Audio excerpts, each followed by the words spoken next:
अजय फकीर अहमद वासु खड़ी पड़े सुजात जी बोली कपड़े जी अॻियां पंहिंजो नालो अथई। बोली कपड़े जी अॻियां पंहिंजो नालो अथई। हा बोली कपड़े जी अॻियां पंहिंजो नालो अथई। पंहिंजो नालो अथई। अॻियां सफ़र ॾुखियो अथई। बोली कपड़े जी अॻियां पंहिंजो नालो जबल जो पहाड़ जो पंध ॾुखियो औखो अथई। चौनस्ता त हट इने कागता इने पट तारणा अॻियां वॾो निज़ाम अथई। तेराणा सुठो अथई मोटण कर तोखां कमज़ोर आहे। तेराणा इने माड़ी इने महल बंगले ते इने सेज ते इने खटोली ते वॾो खिरेब रंग बदल अथई। चवे थी इने कलाची जे पुल ते वॾो निज़ाम अथई। वॾो अॼु झेड़ो अथई। ख़्याल कजां पनाह वठजां अॼु पासो कजां। अञा पढ़वा बोली कपड़े जी अॻियां पंहिंजो नालो अथई।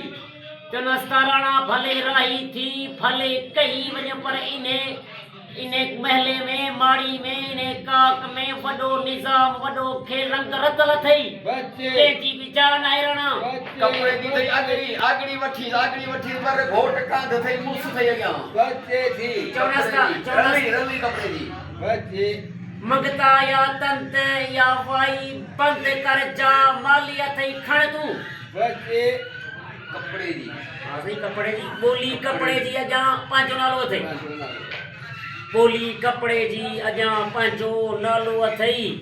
दरिया पुल अथई जर पुल अथई भला पासो कर। चौनस्ता मारवी ही विहाणा हंध सेज पत्थर राणियों तेरे को राजी थी वे तू। वल पढ़ बोली कपड़े जी अॻियां पंहिंजो नालो अथई।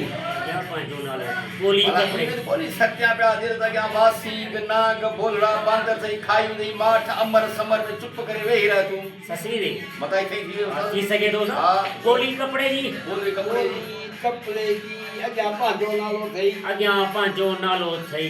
चवंदा त सस बि सुठो अथई मोट हट ही काज समर साण पाण सां खण वो आडो दोस्त जो मेलो अथई।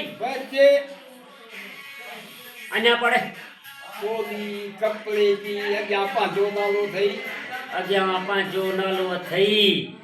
चवंदे वर घोट जे पोयां जे विञी थी त को राही को समर साण पाण सां खण वो हाणे आडो वेझो पंहिंजो मन जो मरम अथई। जर्मन किथे आ थींदी थी थे ये कसा है। बोली कपड़े जी अॻियां पंहिंजो नालो अथई। चौनस्ता जे पहाड़न में काबुन में जबलन में वासीग कबूशे कुकटन में बंदर भोला अथई। हाँ दोस्त यार दोस्त जो थे अॻियां मेलो थे दोस्त भला दिल पर जो तेरो थी वाह जी गुजाल त चवे थी त सस हुई थी जी बोली कपड़े जी अॻियां पंहिंजो नालो अथई। जी हुन बोली ॾेई टक्कर जी ॿुधई जी वाह बोली कपड़े जी टिप्पणी आहे है ना जी नाले दिल पर जी हाणे ससु जी ॿुधा थी चवे जी बोली कपड़े जी अॻियां पंहिंजो नालो अथई। जी अके ट्रिप इहो टक्कर जी ओ द दिल पर जो तेरो अथई। वाह सही वाह साईं बाबा